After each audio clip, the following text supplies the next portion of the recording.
नमस्कार दोस्तों, आप सभी का स्वागत है आपके अपने YouTube channel stock market advisor में। दोस्तों इस वीडियो में बात करने वाले हैं विप्रो स्टॉक के बारे में। तो गाइस विप्रो में अगर आप देखोगे तो 4% की एक गिरावट जो है वो हमें नज़र आ रही है। तो गिरावट का रीज़न जानेंगे और ये गिरावट कहाँ तक जा सकती है वो देखेंगे और हमें कहाँ पे निवेश करना है वो सब इस वीडियो में जानने की कोशिश करेंगे।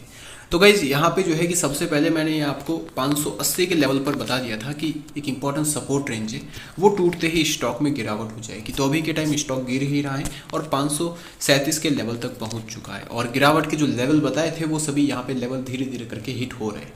अगर आप 5 डेज का डेटा देखा जाए तो यहाँ पे जो है कि 8% के आसपास स्टॉक गिर चुका है। 1 मंथ में स्टॉक यहाँ पे 10% गिरा है, 6 मंथ में स्टॉक 24% गिरा है और ऊपरी स्तर से स्टॉक जो है आपको देखने को मिला है जब स्टॉक गया था 721 के लेवल पर और वहाँ से गाइज स्टॉक जो है आपको 25% की गिरावट जो है वो देखने को मिल रही है। तो अगर हालांकि देखा जाए तो 25% की कोई एक बड़ी गिरावट नहीं है, क्योंकि जब मार्केट में कोई स्टॉक 10% की गिरावट दर्ज करता है तो उसे बोलते हैं प्रॉफिट बुकिंग। एंड यहाँ पे 10 से 20% की गिरावट दर्ज करता है तो उसे बोलते हैं दोस्तों यहाँ पे जो है कि गिरावट। एंड यहाँ पे जो है कि 20 से 30%, 35% की गिरावट कोई दर्ज करता है तो उसे बोलते हैं क्रैश। तो अभी के टाइम स्टॉक में एक क्रैश आपको देखने को मिल रहा है। तो जिस प्रकार से ये जो गिरावट आपको नजर आ रही है तो ये गिरावट आगे बढ़ेगी या फिर यहीं पर रहेगी। तो सबसे पहले जो गिरावट है वो हुई क्यों वो देख लेते हैं। तो गाइज यहाँ पर आप देखोगे तो सबसे पहले जो कोई भी एक सेक्टर होता है, सेक्टर में गिरावट होती है तो सेक्टर के सभी स्टॉक में जो है गिरावट देखने को मिलती है। तो इन्फोसिस, टीसीएस, एचसीएल टेक्नोलॉजी ये सेक्टर की सबसे बड़ी कंपनी है, तो इन सभी बड़ी कंपनी में गिरावट देखने को मिलती है। माइंडट्री, एमपीएससी, टेक महिंद्रा, तो इन सभी में गिरावट हो रही है और ग्लोबल संकेत भी नेगेटिव है और ग्लोबल संकेत में इनके जो एडीआर है उनमें भी गिरावट नजर आ रही है। तो टोटल सेक्टर की वजह से स्टॉक गिर रहा है और उसी के साथ साथ मार्केट जो है वो दोस्तों निफ्टी 400 पॉइंट गिर चुका है और निफ्टी में भी बड़ी गिरावट, बड़ा क्रैश, मार्केट क्रैश हुआ है। तो इसलिए यहाँ पे गिरावट जो है वो आपको देखने को मिल रही है। अब मार्केट क्रैश क्यों हुआ है? मार्केट क्रैश हुआ है वॉर की वजह से और यहाँ पे कोविड की वजह से। वॉर, रूस यूक्रेन के बीच में जो वॉर चल रहा है और कोविड यहाँ पे 19 का फिर से यहाँ पे तीसरी लहर आने की संभावना यहाँ पे बनाई जा रही है। तो इसीलिए ये सब मार्केट में गिरावट जो है वो हो रही है। तो दो जो है नेगेटिव पॉइंट मार्केट पर आपको हावी होते हुए देखने को मिल रहे हैं। और जो विप्रो जो है, अब जो रिजल्ट आप देखोगे तो अनुमान के मुताबिक Q3 में आपको देखने को नहीं मिले, गिरावट हुई। और यहाँ पे इन्फोसिस के रिजल्ट अभी जो आए हैं वो दोस्तों अनुमान के मुताबिक नहीं आए, इसमें गिरावट देखने को मिली। तो विप्रो में भी अभी के टाइम करेक्शन देखने को मिल रहा है और आगे ये गिरावट होगी। कहाँ तक जाएगी वो दोस्तों मैं आपको बताऊंगा। 535 का एक इंपॉर्टेंट सपोर्ट जोन था हमारा, तो वो दोस्तों आज के दिन हिट हो चुका है। 536 के आसपास स्टॉक गया। एंड अब यहाँ पे जो अगर पॉजिटिव पॉइंट देखा जाए तो जिस प्रकार से विप्रो जो बड़ी बड़ी अपडेट यहाँ पे निकाल के लेके आ रहा है, मतलब विप्रो ने एक $18 मिलियन में अमेरिका में एक यहाँ पे जो है कि कंपनी को बाई किया है और वो कंपनी अब विप्रो को प्रॉफिट जनरेट करके देगी।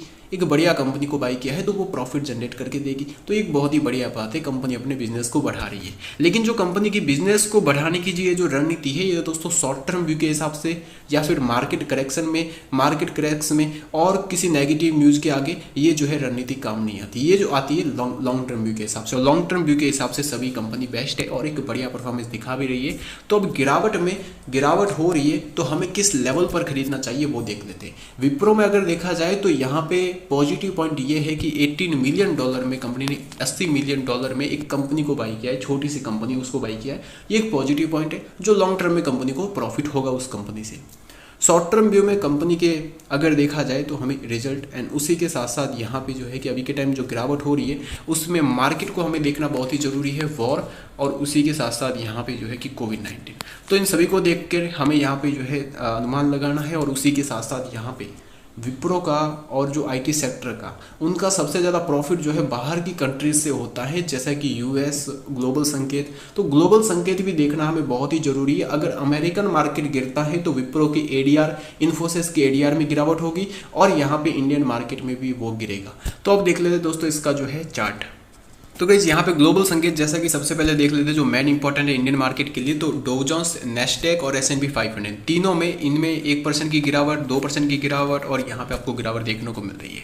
निफ्टी में देखा जाए तो 400 पॉइंट के आसपास मार्केट गिर चुका है, 1400 पॉइंट के आसपास सेंसेक्स गिर चुका है, 2% की दोनों में क्रैश आते हुए आपको नजर आ रहा है। और यहाँ पे जो है कि अगर बात की जाए क्रूड की तो क्रूड में आपको यहाँ पे जो है कि तेजी देखने को मिलती है। जैसे कि अगर आप देखोगे तो क्रूड पिछले कई टाइम से आपको अपसाइड मूवमेंट में यहाँ पर वन डे कैंडल में जाते हुए देखने को मिलता है, जो एक पॉजिटिव सिग्नल है। अभी के टाइम जो करेक्शन आया ऊपरी इस तरह से रेड कैंडल बनी है, वो रिटेस्टमेंट आप मान सकते हैं, तेजी ब्रेकआउट भी मिल चुका है, रिटेस्टमेंट अगेन तेजी आती है तो यहाँ पे मार्केट गिर सकता है। तो इस बेस पर यहाँ पे मैंने मार्केट का एक इंपॉर्टेंट सपोर्ट जोन बोला था 17,600 की, 17,600 के लेवल के मार्केट नीचे जाता है तो गिरावट होगी। अब क्रूड में जिस प्रकार से दोस्तों यहाँ पे आपको मोमेंटम देखने को मिल रहा है, तो लोग मार्केट से पैसा निकाल कर क्रूड ऑयल में निवेश कर रहे हैं। और यहाँ पर जैसा कि वॉर की वजह से जो पेंट सेक्टर है, पेंट सेक्टर में क्रूड जो होता है, जैसे कि अगर किसी घर में पेंट करना है तो उसमें क्या चाहिए कि एक तो पेंट तो चाहिए ही चाहिए, लेकिन उसके साथ साथ यहाँ पे कच्चा तेल भी चाहिए। यहाँ पे जैसे कि मिट्टी का तेल भी आपको देखने को मिलता चाहिए, जो क्रूड है। अब उनके दाम बढ़ेंगे तो पेंट सेक्टर के स्टॉक में आपको गिरावट देखने को मिलेगी, और पेंट सेक्टर में गिरावट हो भी रही है, और ऑटो सेक्टर में भी गिरावट होगी। तो ऑटो सेक्टर में टाटा मोटर्स और भी अन्य ऑटो सेक्टर है, मारुति सुजुकी में तो तेजी देखने को मिल ही रही है, लेकिन और भी अन्य ऑटो सेक्टर में आपको करेक्शन देखने को मिलता है। अब उसी के साथ साथ यहाँ पे देख लेते हैं कि विप्रो का कौन सा टारगेट रहने वाला है मार्केट के लिए। सपोर्ट जोन जो है 16,900 की रेंज का सपोर्ट जोन, बहुत ही बड़ा सपोर्ट है। अब यहाँ पे जो है कि विप्रो का अगर दोस्तों मैं डाटा बताऊँ तो स्टॉक सेक्टर के स्टॉक 7%, 3%, एचसीएल टेक्नोलॉजी 3% के आसपास। तो विप्रो देख लेते हैं। विप्रो में गाइस ऊपर इस तरह से एक करेक्शन देखने को मिल रहा है, और मैंने आपको एक सपोर्ट जोन भी बताया था, जैसा कि 590 का जो एक इंपॉर्टेंट दोस्तों सपोर्ट था, वो लेवल टूटते ही मैंने आपको बोल दिया था कि एक बड़ी गिरावट देखने को मिली जाएगी। क्योंकि जिस प्रकार से यहाँ पर ये क्या था, स्टॉक के लिए पहले रेजिस्टेंट था, ब्रेकआउट मिला, रिटेस्ट हुआ। तो रिटेस्ट होने तक तो हमें देखा कि भाई ये मान लीजिए रिटेस्ट हुआ है, अब तो वेट कीजिए। लेकिन जैसे ही ये तोड़ दिया इसने लेवल, तो वहाँ से हमने आपको बोल भी दिया था कि अभी स्टॉक में गिरावट हो गई। तो गिरावट के साथ साथ अभी ये सपोर्ट जोन है, क्योंकि इस लेवल से पहले भी यहाँ पे तेजी आई, यहाँ पर तेजी आई, यहाँ पर तेजी आई, और अगेन यहाँ पे तेजी आने के चांसेस बन सकते हैं। लेकिन अगर ये 536 का लेवल टूट जाता है तो दोस्तों यहाँ से गिरावट के साथ साथ स्टॉक कौन सा लेवल टच करेगा वो देख लेते हैं। तो गाइज अगर ये 536 के लेवल को ब्रेक कर देता है तो यहाँ पे हमें देखने को मिलेगा इस रेंज में स्टॉक जाते हुए नजर आ जाएगा। रेंज कौन सी है? 522 की रेंज। 522 के लेवल से स्टॉक यहाँ से ऊपर गया था, तो 522 का एक बहुत ही बड़ा सपोर्ट लेवल रहेगा। 536 का लेवल टूटने के बाद विप्रो जो है 522 के लेवल तक जाते हुए नजर आ जाएगा।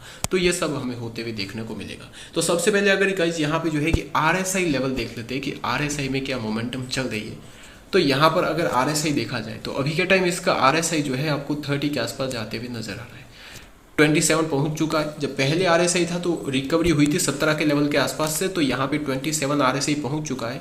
तो कहीं ना कहीं गिरावट जो है वो और देखने को मिलेगी। हालांकि मार्केट में इतनी बड़ी गिरावट हुई है तो कल के दिन फिर से एक बाइंग प्रेशर सुबह के टाइम क्रिएट हो सकता है, तो इसलिए वहाँ पे जो है कि थोड़ा बहुत आपको वेट करना है। कल के दिन अगर बाइंग प्रेशर ज़्यादा से ज़्यादा एक हैवी क्वांटिटी बाई होती है तो वहाँ पे आपको खरीदना नहीं है। 2 से 3% की तेज़ी भी दर्शाता है स्टॉक, तो भी नहीं खरीदना है।